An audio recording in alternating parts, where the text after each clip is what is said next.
Olá, pessoal, sou o professor Vanderlei e nós vamos dar sequência à aula de métodos computacionais aqui. Nós vamos falar agora sobre a resolução do exemplo, né, utilizando o método de Newton-Raphson, tá? O exemplo é o exemplo 11, 12, né, se eu não me engano, tem que até corrigir aqui, né? Vou corrigir aqui para o arquivo ficar certo. Aula 21. Pessoal, aqui o interessante é que nós vamos utilizar a biblioteca SymPy, tá? Então, o que essa biblioteca faz? Ela é a biblioteca simbólica do Python e ela ajuda a gente muito a fazer esses procedimentos de derivação, integração, vai ajudar bastante a gente, tá? É lógico que existem outros recursos, tá? Como, por exemplo, o Maple, o Matemática, enfim, existem vários outros recursos. Porém, a gente vai empregar o recurso do Python, beleza? Então aqui eu vou importar a biblioteca SymPy, ela já é uma biblioteca nativa instalada, já não precisa instalar no seu, por exemplo, no Google Colab, tá? Ela já está instalada, então é só necessita importar. Aqui eu vou importar ela e vou importar o NumPy, tá? Depois que eu importar, eu vou utilizar, pessoal, um método aqui que é o de prettyprint, tá? O que é esse método de prettyprint aí? Esse método, ele é o para deixar as plotagens bonitas na hora que você estiver fazendo, tá bom? Como o próprio nome diz, é o init printing aqui. E eu vou deixar false. Por que eu vou deixar false? Porque aí eu consigo copiar as equações. Eu vou fazer mostrando o prettyprint para vocês, com true e com false, para vocês verificarem como é. Então aqui eu escrevi minhas equações, tá? Para usar aqui derivações simples, é lógico que vocês podem melhorar, né, o conhecimento de vocês, mas eu vou fazer coisas bem básicas aqui, né? Primeiro eu declaro o símbolo, né? Então eu vou declarar x0 e x1, tá? Isso aqui só para ficar na nomenclatura do Python, tá, pessoal? Então aqui o que é x1 vira x0, o que é x2 vira x1, tá? Então declarei aqui e declarei aqui as funções, tá? Então olha só, fiz a declaração de símbolo, fiz x0, fiz x1, declarei a função, tá bom? Então peguei essa função que vocês estão vendo aqui em cima, ó, e escrevi ela aqui embaixo, beleza? Feito isso, esse aqui é o modelo da jacobiana, né? F de 1, x1, x2, x3, fiz as derivadas parciais, né? Preenchi as colunas. Aí olha só como é que eu vou fazer aqui, ó. Aqui eu já rodei, né? Aqui eu vou rodar também, vocês vão ver que não vai ter problema nenhum, ok? Aí, por exemplo, ó, se eu escrever aqui F0 para o meu Colab plotar, olha o que acontece. Eu consigo copiar isso aqui, pessoal, tá vendo? Eu consigo copiar numa linha de código Python, tá vendo? Ele fica copiado, arrumado para mim. Isso é muito interessante, porque eu posso copiar no meus códigos, né? Agora, se eu vim aqui colocar true, vamos colocar aqui, né? True. Olha só o que vai acontecer. Vou rodar aqui de novo, vou colocar a equação, beleza? Olha o que vai acontecer, fica bonitão, tá vendo? Fica bonitinho. Isso aqui eu posso exportar em LaTeX, né? Eu posso fazer arrumadinho aí o meu notebook Jupyter, né? Até para uma apresentação formal de notebook, você pode fazer nesse outro formato aqui que é mais interessante, tá? Mas, como a gente quer ser mais prático aqui, eu vou botar o false, tá? Para permitir que eu copie as equações, ok? Só para isso que eu coloquei o false. Então, aqui, a hora que eu rodei aqui de novo, né? Aí eu vou rodar aqui, ó, derivada, apliquei a biblioteca SymPy, né, que eu estou chamando de SI, derivada da F0 em X0. Pá, tá aqui. Sai o valor para mim. Derivada da F0 em X1. Pronto, tá aqui. Sai a equação, repito isso para as outras equações, para outra equação, né, para gerar a matriz. E agora, pessoal, o que eu faço? Eu vou gerar um negócio, uma função, para que eu entre com o valor de x e esse valor de x me devolva a j e a f, a jacobiana e o valor da função. Tá vendo? Coloquei aqui, ó, x entra como uma lista, x0 é a posição 0 da lista, x1 é a posição 1 da lista, aqui o j e aqui o f. Por quê? Vocês vão ver, vocês lembram lá no exercício, eu só preciso do valor final, né? Ah, professor, tem um código que tem como colocar dentro dessa F aí e fazer a própria derivada? Tem, né? Tem, e seria o mais ideal, o mais genérico, né? Mas se você já tem informação da derivada, para que você vai ficar derivando 2, 3, 1 milhão de vezes a mesma função? Melhor escrever.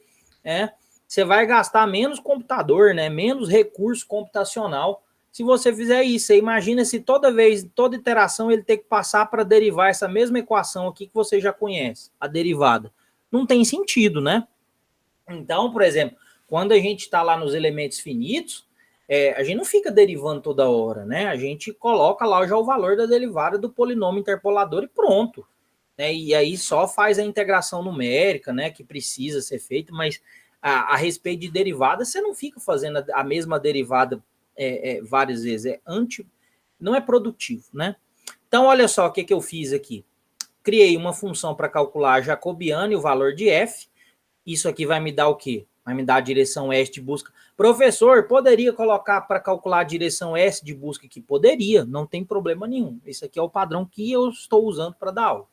Criei uma função para determinação de erro. É a mesma função, pessoal, que nós usamos no Gauss-Seidel, ok? Não tem diferença, só joguei dentro de uma função, tá bom? E olha só o que é que eu vou fazer agora. Pessoal, eu vou criar um método, né? E agora eu vou criar dentro de função também, né? Aí você vai falar assim para mim, uai, professor, função dentro de função, como é que você passa isso? Simples. O Python ele é muito fácil de trabalhar, né? Então coloco aqui a tolerância do processo iterativo, o chute inicial que eu quero, né? Essa célula poderia ser até movida para baixo, porque na verdade eu preciso dela depois. Então vamos fazer aqui, né, pessoal? Eu rodei isso aqui, né? Que é o erro, e criei o método de Newton-Raphson. O que o método de Newton-Raphson vai receber? As funções. Aí você vai falar assim para mim, uai, professor, o Newton-Raphson recebe uma função, uma def, recebe. Então, pessoal, uma função no Python, ela tem condição de receber outra função. Então, isso aqui cria uma vantagem para nós na hora de programar, porque na hora de programar, eu posso deixar para o usuário só editar isso aqui, ó. O usuário só edita a f e a jacobiana. E aí, ele usa o Newton-Raphson dele de maneira genérica, né? Então, olha só que interessante. Eu passo para dentro aqui a função, então fica uma função que recebe comparando variáveis e funções, né? Então aqui, função, float, lista, float, né? Não tem esse problema. Declaro o erro inicial, aí o valor da iteração inicial, isso aqui é o contador, tá? Coloco aqui um resultados. Esses resultados eu nem estou usando ele aqui não, tá? Isso aqui foi que eu peguei de um código antigo e por acaso ficou o resquício aqui, mas eu não estou usando ele não. Coloco aqui o xNew, que vai armazenar as minhas soluções. Lembra lá aquela possibilidade, né? Ou você digita o tamanho aqui, ou você deixa genérico igual eu estou deixando, né? Coloquei que o xNew é uma lista zerada de dimensão D, onde D é o número de equações, né? Fiz uma cópia da solução inicial e começo aqui, né? E aí, bem simples, olha aqui, pessoal. Funções recebe a lista X e devolve a F' de X e a F, ou seja, o valor da jacobiana e o valor da função. Aqui eu estou dando alguns prints para vocês verem a solução, né? E aqui, pessoal, eu usei aquela continha lá para fazer aquele cálculo lá, né? J elevado a menos 1 vezes F, né, de X. Então, essa linha aqui é essa conta aqui, beleza? Esta conta aqui, né? Então, olha só. N dot, né? Linalg aqui, que é o quê? A parte de inverter a matriz jacobiana e a parte de multiplicar a matriz por uma outra matriz, né? Aí você vai falar, professor, mas você falou lá que a matriz, esse f de x aqui era um vetor. Pois é, olha como eu declarei aqui dentro da função, como uma matriz. Uma matriz o quê? Matriz coluna, tá? Então faça isso para que seja possível você usar a função np.dot, porque ela só multiplica matriz, ela não vai conseguir multiplicar matriz vezes lista, tá? Então, por isso que F não pode ser lista. Então, aqui tem que ser matriz, coluna e matriz mesmo. E aí, pessoal, o que acontece? Vocês lembram que aqui é lista? Aí você vai falar assim, nossa, professor, que bagunça, né? Aqui é matriz, vira uma matriz. E aí você vai falar assim, mas o X não é lista?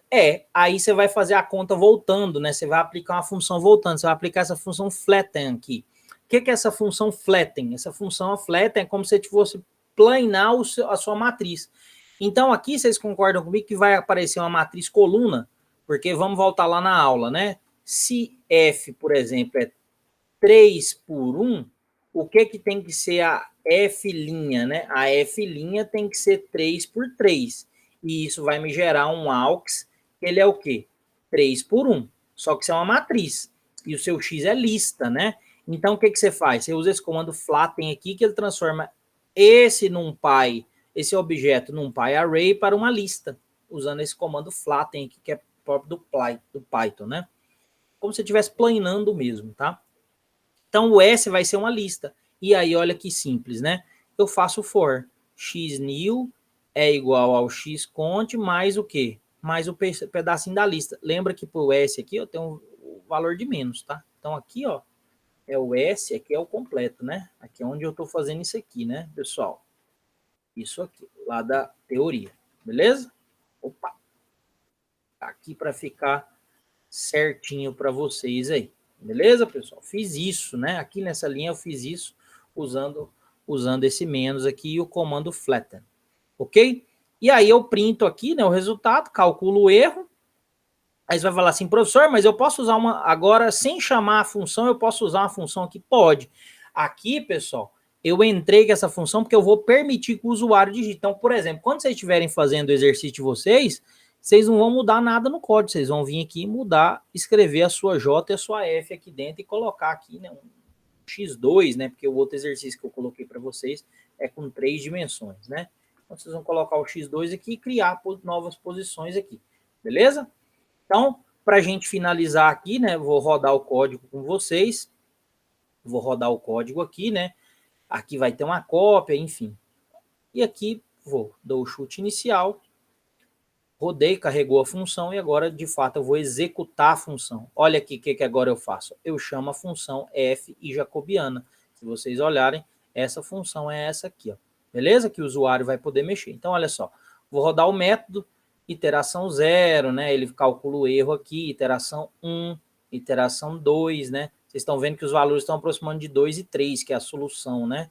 Vocês pegarem no livro aí, vocês vão ver, né? 2 e 3, aí ele vai fazendo até chegar na solução 4, onde o erro sai na casa de 10 a menos 15, então você pode plotar o vetor solução aqui.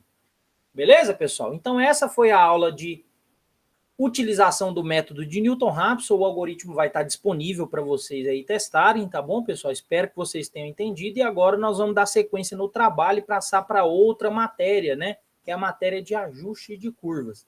Então, abraço para vocês e bom fim de conteúdo aí.